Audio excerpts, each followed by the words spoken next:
आपने अपने धर्म ग्रंथों या फिर कहा जाए कि किताबों में बहुत से पौराणिक कथाओं को पढ़ा या सुना होगा। फिलहाल आज जो कहानी हम आपको बताने जा रहे हैं वो सबसे अलग है। आखिर उस कहानी में एक ऐसा राज छिपा हुआ है जिसको सुनने के बाद लोगों के रोंगटे खड़े हो जाते हैं। ये कहानी है नारियल के जन्म की।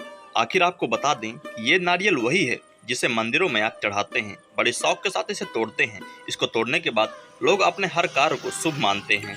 गाइज, मेरा नाम है पुष्पेंद्र गोस्वामी और आप मेरी जुबानी इस कहानी को सुनते जा रहे हैं। हम अपने YouTube चैनल के माध्यम से आपको पौराणिक कथाओं या फिर कहा जाए कि अब कुछ स्पेशल न्यूज आपको लगातार बताते रहते हैं। गाइज, यदि आप हमारी वीडियो में या फिर चैनल में नए हैं तो सब्सक्राइब जरूर करें। प्राचीन काल में सत्यव्रत नाम के एक राजा राज किया करते थे। वह प्रतिदिन पूजा पाठ किया करते थे। उनके पास किसी भी चीज की कमी नहीं थी। वह धन दौलत से लेकर हर प्रकार की सुविधाओं से समृद्ध थे, या फिर कहा जाए कि हर चीज उनके पास थी। हालांकि इसके बावजूद भी राजा की एक अभिलाषा थी जिसे वह पूर्ण करना चाह रहे थे। दरअसल राजा सत्यव्रत को किसी प्रकार से स्वर्गलोक जाने की इच्छा थी। वह अपने जीवन में कम से कम एक बार स्वर्गलोक के सौंदर्य को देखना चाहते थे, लेकिन उन्हें इसका मार्ग पता ही नहीं था। बहुत प्रयास करने के बाद भी, उन्हें खोजने के बाद भी ये मार्ग मिला नहीं। इधर दूसरी तरफ ऋषि विश्वामित्र अपनी तपस्या के लिए घर से बाहर निकले हुए थे। चलते चलते वह अपनी कुटिया से काफी आगे चले गए थे। काफी समय बीत गया लेकिन वह वापस नहीं लौटे। इस कारण उनका परिवार भूख और प्यास से तड़प रहा था।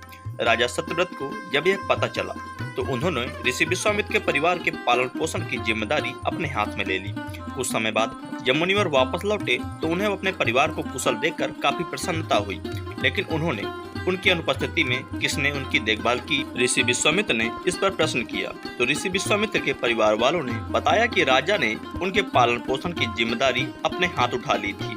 यह सुनकर ऋषि विश्वामित्र तुरंत राजमहल पहुंचे और राजा से मुलाकात की। वहां पहुंचकर उन्होंने सबसे पहले महाराज को धन्यवाद कहा।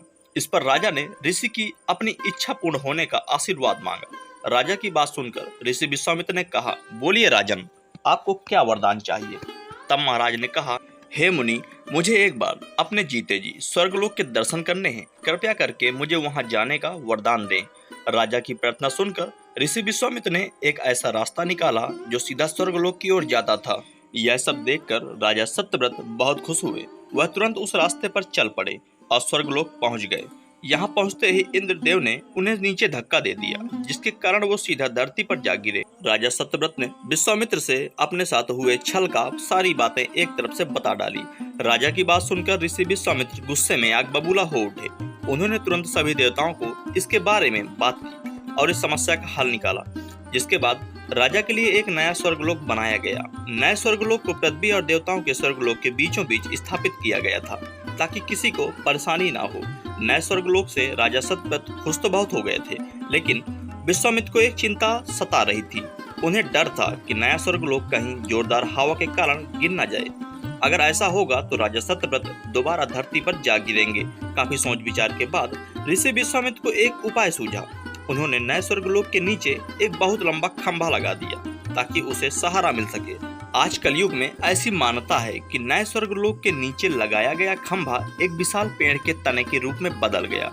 यही नहीं, कुछ समय बाद जब राजा सत्यव्रत की मृत्यु हुई तो उनका सिर एक फल में तब्दील हो गया। तभी से इस खंभे को नारियल का पेड़ कहा जाने लगा, जबकि राजा का सिर नारियल के रूप में जाना जाने लगा। यही कारण है नारियल के पेड़ की इतना लंबा होने की। गाइज, आपको इस कहानी से जरूर कुछ न कुछ सीख तो मिलती होगी। इस कहानी से हमें यह पता चलता है कि अगर सच्चे मन से किसी की मदद करें तो हमारी हर ख्वाहिश पूरी हो सकती है। गाइज, आपको वीडियो कैसा लगा हमारे कमेंट सेक्शन में लिखना ना भूलें। फिलहाल मिलते हैं आपको अगले वीडियो में। धन्यवाद।